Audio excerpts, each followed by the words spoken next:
오늘은 두 인물인데 이게 북이스라엘의 요아스와 여로보암 2세입니다. 남유다에도 요아스 왕이 있었는데 이제 비슷한 시기에 북이스라엘에도 이제 그 요아스 왕이 있어요. 그러니까 동명이인이죠. 일반적으로 요아스 하면 이제 남유다 왕을 가리키긴 하지만 그 시기에 또 북이스라엘도 요아스 왕이 있었습니다. 그 북이스라엘의 요아스에 대해서는 그가 나라를 어떻게 다스렸는가에 대한 기록은 별로 없고요. 엘리사 선지자와의 관계된 그 짧은 이야기가 기록되어 있어요. 그러니까 요아스는 엘리사와 그 선지자 엘리사와 친분이 있었던 사람이에요. 그럼에도 성경은 요아스가 북이스라엘을 악한 길로 빠지게 한 여로보암을 쫓아 행했다 이렇게 기록하고 있어요. 여로보암은 아시다시피 북이스라엘의 첫 번째 왕이었는데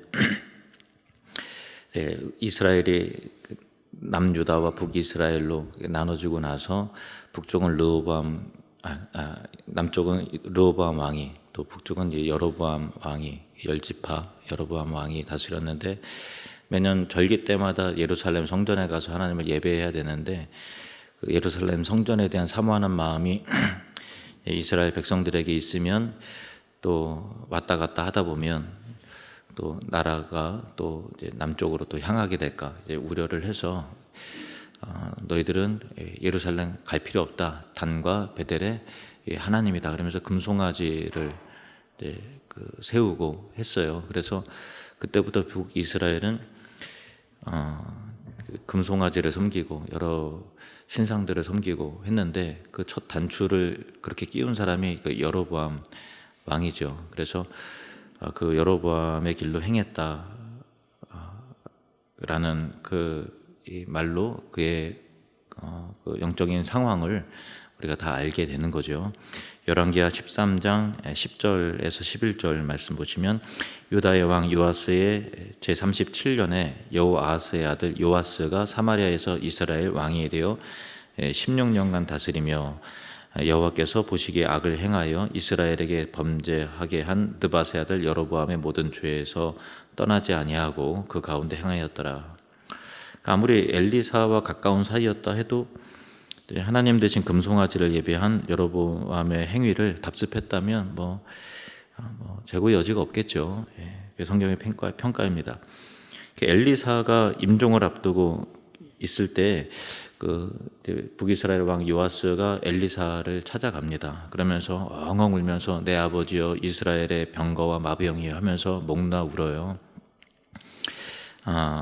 열왕기하 13장 14절 보시면 엘리사가 죽을 병이 들매 이스라엘의 왕 요아스가 그에게로 내려와 자기의 얼굴에 눈물을 흘리며 이르되 내 아버지여 내 아버지여 이스라엘의 병거와 마병이여 이렇게 웁니다.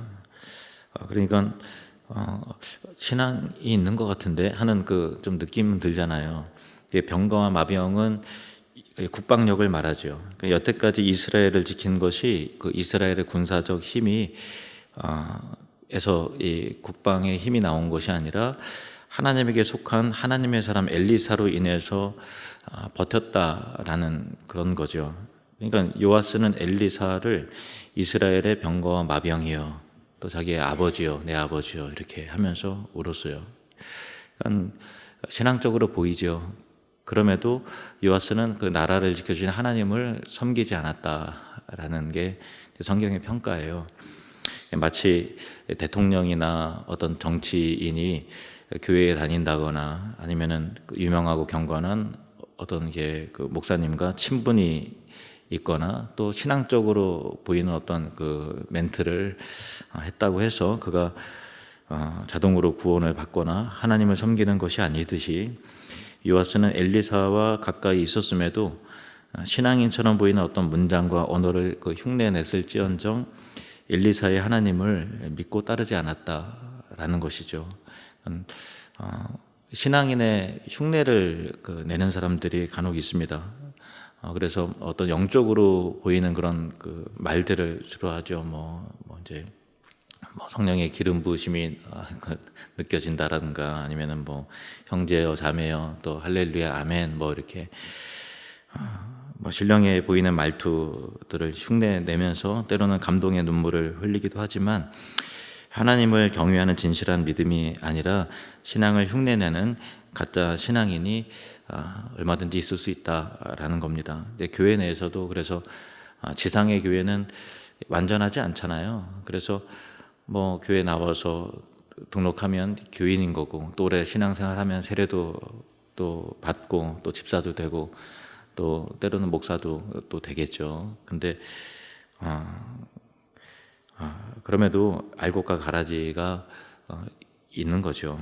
두려워하는 마음으로 다음 예수님의 비유를 한번 좀 들어보시길 바랍니다. 마태복음 13장 24절에서 30절 말씀 보시면 예수께서 그들 앞에 또 비유를 들어 이르시되 천국은 좋은 씨를 제 밭에 뿌린 사람과 같으니 사람들이 잘 때에 그 원수가 와서 곡식 가운데 가라지를 덧뿌리고 갔더니 싹이 나고 결실할 때 가라지도 보이거늘 집 주인의 종들이 와서 말하되 주여 밭에 좋은 씨를 뿌리지 아니하였나이까 그런데 가라지가 어디서 생겼나이까 주인이 이르되 원수가 이렇게 하였구나 종들이 말하되 그러면 우리가 가서 이것을 뽑기를 원하시나이까 주인이 이르되 가만두라 가라지를 뽑다가 곡식까지 뽑을까 염려하노라 둘 다 추수 때까지 함께 자라게 두라 추수 때는 내가 추수꾼들에게 말하기를 가라지는 먼저 거두어 불사르게 단으로 묶고 곡식은 모아 내 곡간에 넣으라 하리라 이런 말씀입니다.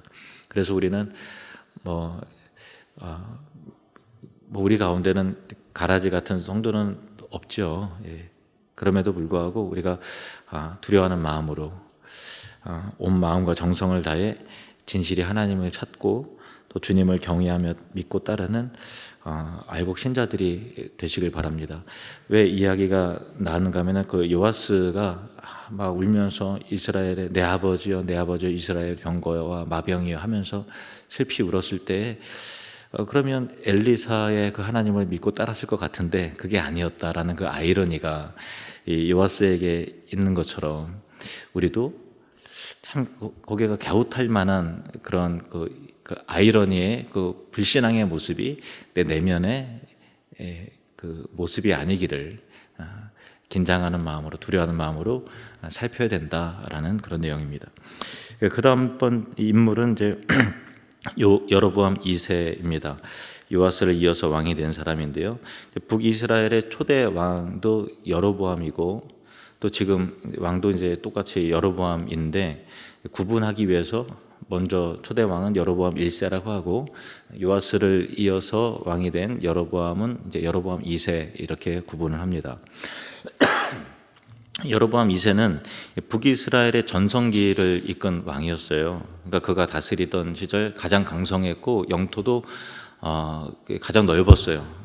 빼앗겼던 땅을 다 회복할 정도로 군사력으로 굉장히 강성하고 그리고 이스라엘 모든 백성들은 태평 성대를 누리게 해준 자기들의 왕 여로보암을 이제 칭송했겠죠. 하지만 성경은 그의 행적에 대해서 다음과 같이 기술합니다. 열왕기하 14장 25절에서 27절 보시면 이스라엘 하나님 여호와께서 그의 종 가드 헤벨 아미떼의 아들 선지자 요나, 우리가 아는 그 선지자 요나와 그 요나입니다. 선지자 요나를 통하여 하신 말씀과 같이 여로보암이 이스라엘 영토를 회복하되 아맛 어귀에서부터 아라바 바다까지 하였으니 이는 여호와께서 이스라엘의 고난이 심하여 매인자도 없고 노인자도 없고 이스라엘을 도울 자도 없음을 보셨고 여호와께서 또 이스라엘의 이름을 천하에서 없이 하겠다고도 아니하셨으므로 요아스의 아들 여로보암의 손으로 구원하심이었더라. 그러니까 하나님이 이스라엘 영적으로 어둡고 황폐하고 또 하나님께 찾으시는 선한 사람이 하나도 남지 않았다라고 판단하셨음에도 그들을 여전히 긍휼히 여기시고 포기하지 않으셨다라는 그 인내의 하나님, 사랑의 하나님의 은혜의 결과로 인해서 그 나라를 보존케 하시고 또 여로보암 2세를 통해서 나라를 굳건하게 강성하게 세워주셨다라는 거죠. 근데 이 모든 것이 선지자 요나의 말씀대로 그 요나를 통해서 하신 예언대로 된 것이다라는 거예요. 요나서에 있는 구절이 아니라 이 선지자 요나가 또 다른 예언을 했겠죠. 이 모든 것이 강성함, 이스라엘의 강성함은 하나님의 자비와 오래 참으심과 긍휼과 은혜의 결과로 얻어진 것이죠. 그럼에도 불구하고 여로보암 2세는 하나님을 찾지 않고 여로보암 1세의 길로 그대로 따라갔다라는 것입니다. 23절에서 24절 보시면은 유다의 왕 요아스의 아들 아마샤 제15년에 이스라엘의 왕 요아스의 아들 여로보암이 사마리아에서 왕이 되어 41년간 다스렸으며 여호와 보시기에 악을 행하여 이스라엘에게 범죄하게 한 느밧의 아들 여로보암의 모든 죄에서 떠나지 아니하였더라. 이게 성경의 평가예요. 그러니까 참 마음이 완악해지면 고통과 또 가난과 어려움을 겪어도 여전히 하나님 찾지 않고, 또 하나님이 긍휼히 여기셔서 강성하게 하시고 부와 영광과 풍요로움을 허락하셔도 이 모든 것이 하나님의 은혜로 말미암한다라는 그런 어떤 영적인 감각 자체가 없기 때문에 오히려 교만해지고, 이것이 하나님을 잊어버린 망각한 북이스라엘의 영적 상태였다라는 지적입니다. 그런데 이제 세상의 관점에서 볼 때 여로보암 2세는 훌륭한 정치인으로 칭송을 받았겠죠. 야, 여로보암이 왕이 되더니 야, 군사력도 커지고 어느 강대국도 우리를 넘볼 수가 없게 됐네. 야, 국방력도 튼튼하고 지경도 넓어지고 또 여러 가지 그 풍요로움이 누리게 되는 시대가 됐으니 얼마나 백성들이 좋아했겠어요. 그래서 세상 역사의 관점에서 기록한다면 아마 북이스라엘 왕들 가운데서 가장 많은 분량의 기록하고 또 오랜 기간 통치를 했고요. 그러니까 많은 분량의 역사가 남겨졌을 법한 그런 그 업적에 남긴 사람이겠지만, 그러나 성경은 여로보암 2세에 대해서 우리가 앞서 읽은 구절의 기록이 전부예요. 그 외에는 없어요. 그러니까 하나님 앞에서는 이 세상의 물질적이고 경제적이고 군사적인 업적이 하늘의 관점에서 그렇게 중요한 게 아니다라는 거예요. 이 땅의 관점에서는 중요하겠죠. 의미 있겠죠. 그렇지만은 하늘의 관점에서, 영원한 관점에서 보면 안개와 같은 거니까 그렇게 중요한 게 아니에요. 그래서 그가 하나님을 따랐는가, 여로보암의 죄에서 돌이켰는가, 백성들을 회개로 이끌었는가, 하나님을 경외하는 믿음이 있었는가 하는 것이 중요한 것이죠. 그러니까 마찬가지로 우리가 흔히 이제 예수 안 믿으면 지옥 간다 이렇게 하면 마음에 이렇게 반감이 들면서 그럼 뭐 세종대왕도 지옥 갔단 말인가? 이순신 장군은 뭐 이렇게 흔히 그런 질문들을 하잖아요. 근데 이 세상에서 훌륭하죠. 세종대왕 훌륭하고 이순신 장군 훌륭하죠. 그런데 이 세상에서 훌륭한 업적을 남긴 거죠. 그죠? 업적인 거죠. 예. 그것이 이 땅의 관점에서 의미 없다 그건 아니에요. 박수 받아야 되고 또 칭송 받아야 마땅하죠. 그러나 그 업적과 훌륭함이 하늘에 속한 것인가, 하나님을 경외하는 마음 가운데서 하늘에 속한 것인가, 그가 그의 영혼이 거룩한 것인가라고 할 때 그것이 아니라면 하나님 앞에서는 그렇게 큰 의미 있는 건 아니죠. 그래서 이 땅에서 열심히 행한 것, 결실을 거두고 업적 남겼으면 칭송받고 박수 받으면 되는 거죠. 그러나 그것이 하늘에 속한 것인가 라고 했을 때 하늘과 관계없다면 그냥 땅의 칭송으로 그치면 그만인 거죠. 우리가 이 세상을 살아갈 때에 이 세상 사람들이 부러워하고 세상에서 박수받고 유명한 자가 되는 것보다 세상에서는 비록 이름 없는 무명한 성도에 불과할지라도 하늘에서 유명한 자가 되는 것이 훨씬 더 가치 있는 것이라는 사실을 우리가 마음 깊이 새기기를 원합니다. 바울은 하나님 앞에서 복음을 위해서 살아가는 우리 신자들의 정체성이 이렇다고 말합니다. 고린도후서 6장 8절에서 10절 말씀 보시면은 영광과 욕됨으로 그러했으며 악한 이름과 아름다운 이름으로 그러했느니라. 우리는 속이는 자 같으나 참되고 무명한 자 같으나 유명한 자요 죽은 자 같으나 보라 우리가 살아 있고 징계를 받는 자 같으나 죽임을 당하지 아니하고 근심하는 자 같으나 항상 기뻐하고 가난한 자 같으나 많은 사람을 부유하게 하고 아무것도 없는 자 같으나 모든 것을 가진 자로다. 그러니까 세상의 평가와 상반된 가치 있는 인생, 진정한 의미 있는 삶, 그것이 신자의 정체성 안에 녹아져 있다라는 말씀이에요. 근데 쉬운 성경 번역 보니까 조금 더 잘 와닿네요. 쉬운 성경 번역을 한번 볼까요? 우리는 영예도 얻었고 모욕도 받았고 비난과 칭찬도 받았습니다.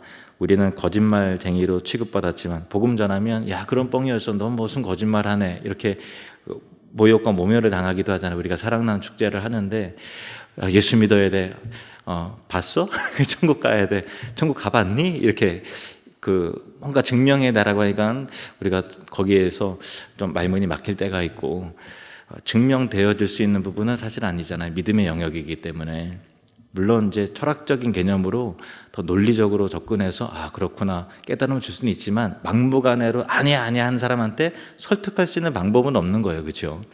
그러니까 그런 사람들한테 속이는 자 같이, 그러니까 거짓말쟁이로, 뭐에 그냥 꽂힌 사람으로, 이상한 사람으로 취급받는다는 거예요. 하지만 사실은 진리를 말하였습니다.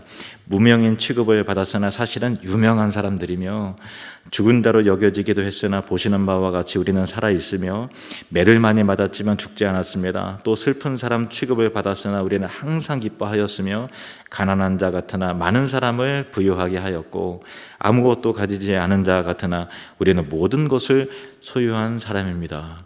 아멘. 이것이 저와 여러분의 정체성인 줄로 믿습니다. 여로보암 2세는 세상 가운데서 많은 업적을 남기고 강성하게 나라를 이끌었고 또 정말 통치를 세상 역사의 관점에서는 위대한 왕이었을지 모르지만 영적으로는 어두웠던 사람이고 눈과 귀가 막힌 사람이었습니다. 그러나 우리는 세상에도 무명한 자 같으나 하늘에서 유명한 자요, 또 우리는 가난한 자 같으나 또 많은 사람들을 우리는 부유하게 하고 아무것도 가진지 않은 자 같지만 우리는 모든 것을 소유한 하나님의 사람이라는 것을 마음 깊게 새기고 그 정체성 안에서 자존감 높은 신실한 신자의 삶이 되시기를 주님으로 축복합니다.